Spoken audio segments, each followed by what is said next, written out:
Agora, de fato, vamos começar o desenvolvimento do nosso projeto, que será um jogo de fazendinha.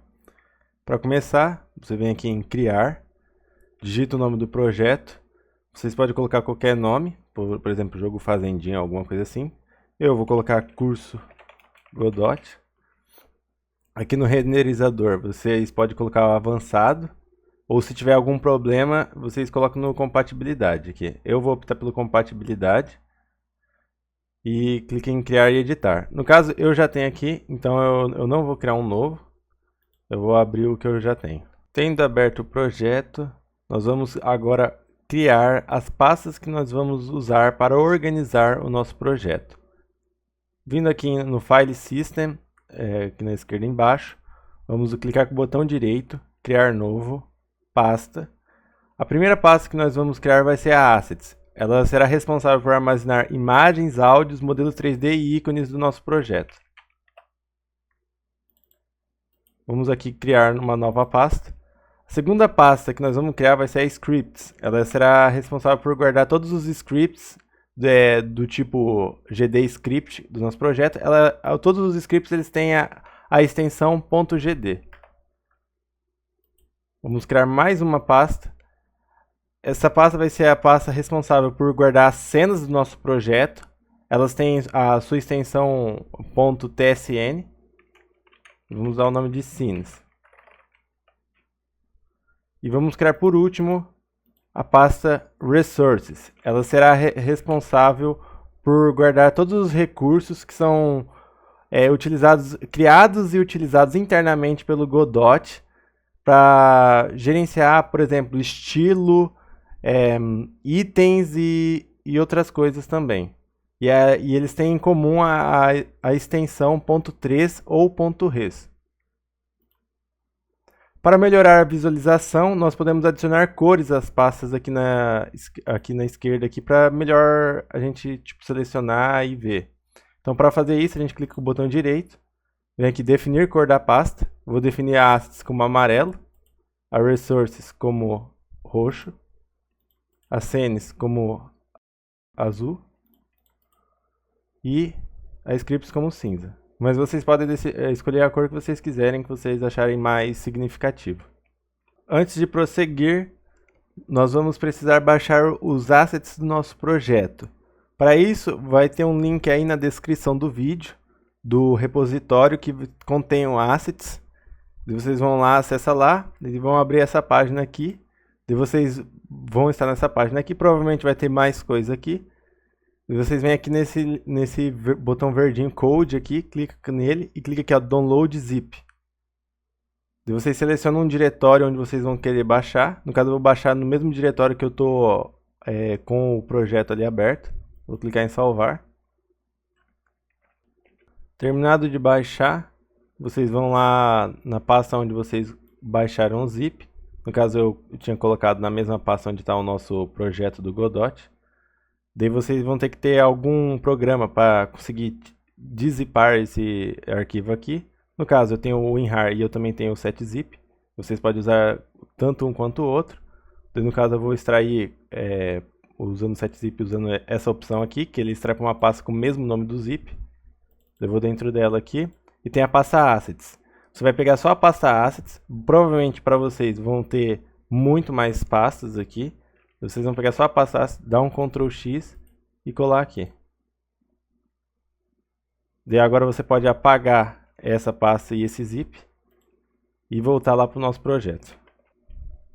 Voltando aqui para o nosso projeto, você vai ver que a pasta Assets vai estar cheia de subpastas aqui, já com nossos ícones e todos os nossos recursos que nós vamos usar aqui no nosso projeto. Agora eu vou falar um pouco sobre algumas convenções que nós vamos usar no segmento desse projeto, assim, para ajudar a padronizar o código e facilitar a colaboração. Vou explicar sobre alguns estilos que existem sobre programação, assim. No caso, vamos começar pelo Pascal Case. O Pascal Case, ele é muito utilizado em nomes de classes. Nós vamos usar ele em nome de classes, de nodes e de enums. O Pascal Case funciona assim. Quando temos uma palavra que é composta ou tipo... A gente quer dar um nome de uma variável que ela tem várias palavras. Ela é tipo uma frase ou alguma coisa assim. Por exemplo, player controller. Player controller são duas palavras. Só que quando você vai nomear uma variável, você não consegue nomear uma variável player controller dessa forma. Porque o Godot ele vai entender que player é uma coisa, controller é outra. Nesse caso, a gente precisa juntar as duas palavras. Só que temos algumas convenções para tipo, nomear isso e saber que tipo, não é uma palavra inteira player controller. É uma palavra player e controller. Então, podemos separar de diversas formas. A forma Pascal Case, ela é o seguinte, a primeira letra da primeira palavra vai ser maiúscula e a primeira letra da segunda palavra também vai ser maiúscula. E no caso vai ficar assim, player controller. Certo? Então, esse é o Pascal Case.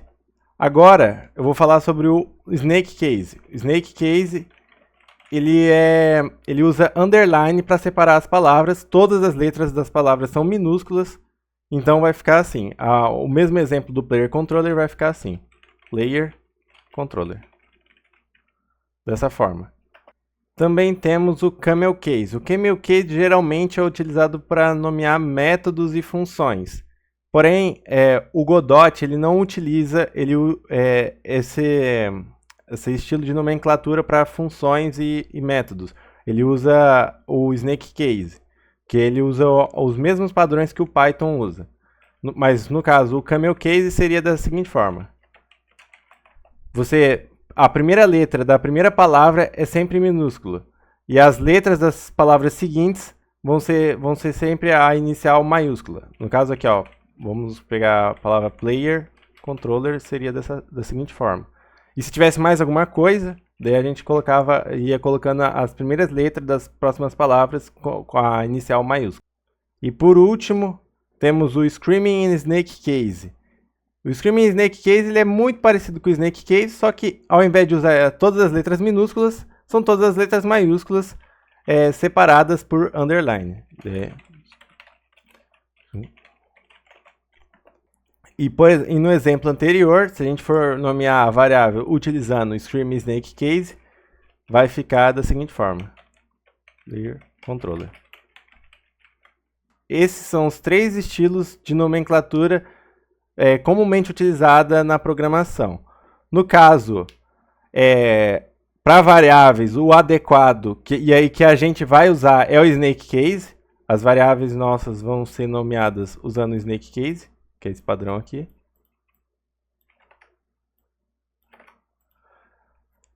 Para funções, nós vamos utilizar o Snake Case também, para funções e métodos.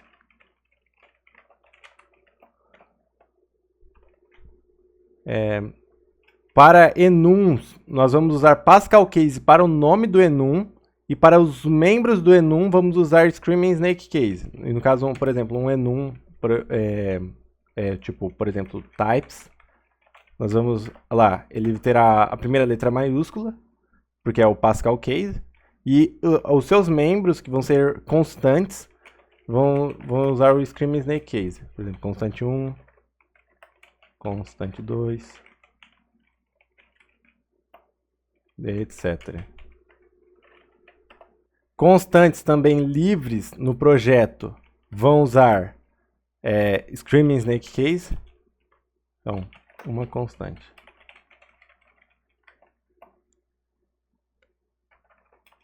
Nós temos que atribuir um valor também a ela aqui.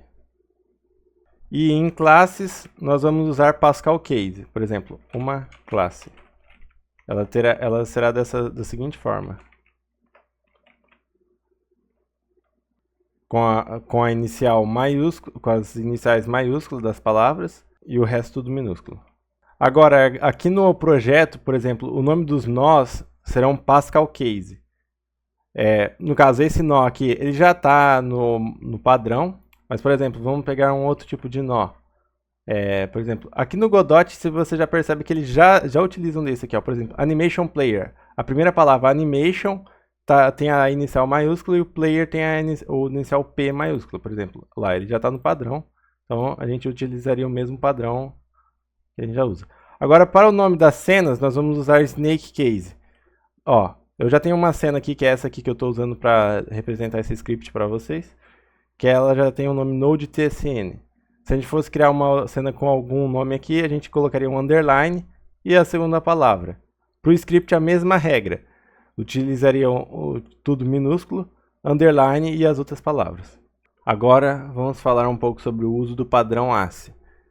Na programação, caracteres especiais como circunflexo, acento agudo, til, crase, C cedilha podem causar problemas ao ser usado em nome de variáveis, funções e coisas do tipo. Por exemplo, aqui nesse código aqui que eu estou aqui de exemplo, estamos querendo criar uma variável chamada maçã. A palavra maçã ela utiliza caracteres especiais. No caso aqui, os caracteres especiais são o C cedilha e o til. No caso, não é uma boa prática criar variáveis desse jeito aqui, porque ele pode dar problema no código. Embora o Godot não esteja acusando aqui e ele consiga rodar esse código, isso não é uma boa prática, porque ferramentas externas, por exemplo, criadas por gente que é gringa, assim, geralmente eles não vão ter feito uma compatibilidade, com um código que é o TF8, que no caso esses caracteres não são ACE, eles são o TF8, o C cedilha, o til, emoji também é o TF8.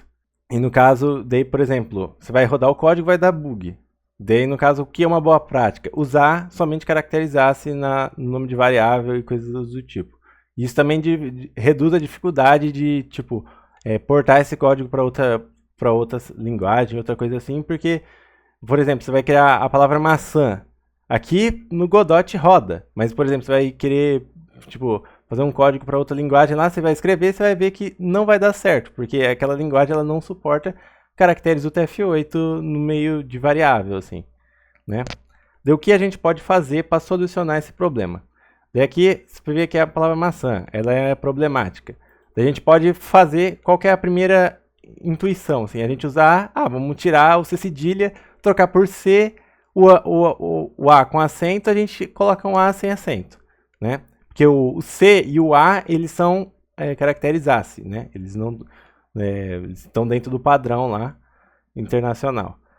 Porém, se você ler a palavra ali, você lê maca. Maca pode ser confundida com um leito, alguma coisa assim. Se você, dependendo do contexto, né? Se o código permitir que tenha uma maçã e uma maca no mesmo contexto ali e faça sentido isso, pode até gerar confusão, né? Mas se você ler maca ali, você vai ver que, parece que o cara errou na hora de escrever. Você vai ficar achando coisa desse tipo. Daí tá incorreta ortograficamente também. Então, o que seria, uma boa prática, uma coisa melhor, assim, seria escrever usando inglês. Porque o inglês, né, o padrão ACE, ele é um padrão inglês. Então, todas as palavras em inglês estão dentro do padrão ACE, porque elas não utilizam desses acentos, C cedilha, acentos especiais. Então, no caso, por exemplo, a palavra maçã, a gente pode escrever Apple. Você percebe que a palavra Apple não utiliza C cedilha, não utiliza acento. E é compatível. E também, por exemplo, se você quiser programar para programas estrangeiros, assim, num repositório público que é gringo, assim, você já está, dentro da sintaxe, você consegue ler ali.